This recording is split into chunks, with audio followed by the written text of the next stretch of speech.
How do you take 1 pound of ground beef and make a nutritious, delicious meal for your entire family that everybody's going to love? All whole foods, all delicious, all very healthy, very economical. All of this was made for less than $10. You can do this too.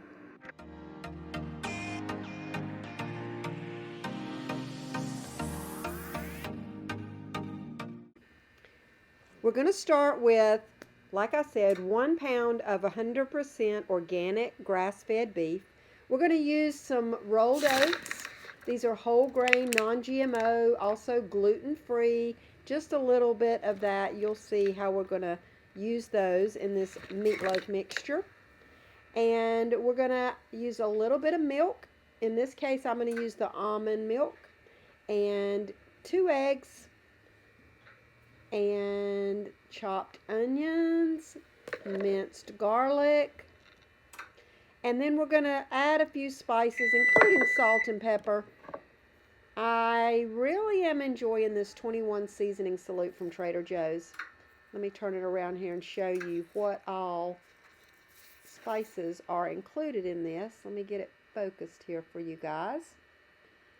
Okay, so onions and spices consist of black pepper, celery seed, cayenne pepper, parsley, basil, marjoram, bay leaf, oregano, thyme, savory, rosemary, cumin, mustard, coriander, garlic, carrot. Oh my goodness, just so many great spices. Milk, you could use any kind you wanted. You could use dairy milk. I'm choosing dairy-free milk right now. And I'm going to also use some organic tomato ketchup. There's nothing but good whole foods in here. Organic, no high fructose corn syrup, no non-GMO, and no added colors. All those things are so important when I am creating food for myself and for my family. Now this tool right here is a must-have. I use it all the time. It's especially great to break up meats, ground beef especially, and it just does it very effortlessly. So we're going to go ahead and start with the wet mixture of almond milk and eggs. I'll put the 2 eggs in here. We're just going to mix that up very well. And then we're going to add our spices. So about 2 tablespoons of dried onion and 1 teaspoon of the 21 salute, and then 1 teaspoon of the garlic.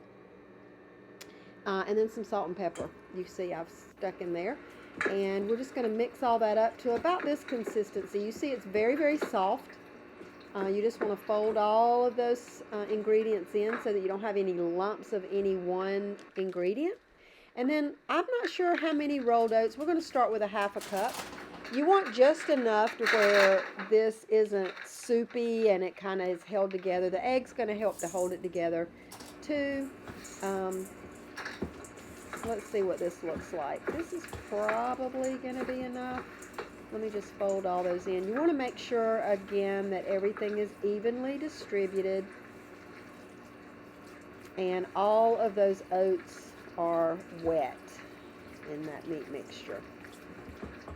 I don't know. It still is maybe a little bit loose. Let's add 1 more 1/2 cup. So a total of 1 cup to that pound of meat. I'm sure that's going to be enough. So just fold all of that in and get it exactly the way we want it. I've got the oven preheating to 350 and it's ready. I'm going to put this in a baking dish. You don't have to grease it or anything because the meat has its own oils and fat. And so we're just going to dump that in there and stick it in the oven. You just scoop it all in. Now, one little trick I'm going to teach you here is once you kind of spread out the meat in this dish, and you want to just kind of like you're making a cake here for a minute. And then I'm going to stick this spatula right down in the middle and make a hole. Now, this is going to help the baking to be done evenly throughout, and then any excess juices are going to collect in that hole. Now, I'm going to go ahead and fix up some side dishes while this is baking. And as you can see here, I already have some green peas and some potatoes. This is my husband's favorite. But I'm going to also add some cabbage and onion to my dinner as well because that sounds good to me. Now I'm going to heat up the oil. I have grapeseed oil here. I want it to get nice and hot while I am cutting up my cabbage and onions. And then I'm going to add those to this hot oil and just give them a little stir. All right, my meatloaf is done. The timer's going off. Everything's almost done. The cabbage has taken about 15 minutes to cook. I've just kind of done that like a stir fry. And now my potatoes are ready to mash up with a little bit of butter and some almond milk. Here's the meatloaf. Looks delicious. The peas were seasoned with a little bit of butter and sea salt. And I plated everything up. Everybody's ready to eat. Looks delicious. Smells great. Thank you so much for watching my videos. I hope that I'm adding value to your life and showing you how easy it is to take whole food and throw it together and make something fabulous for your family.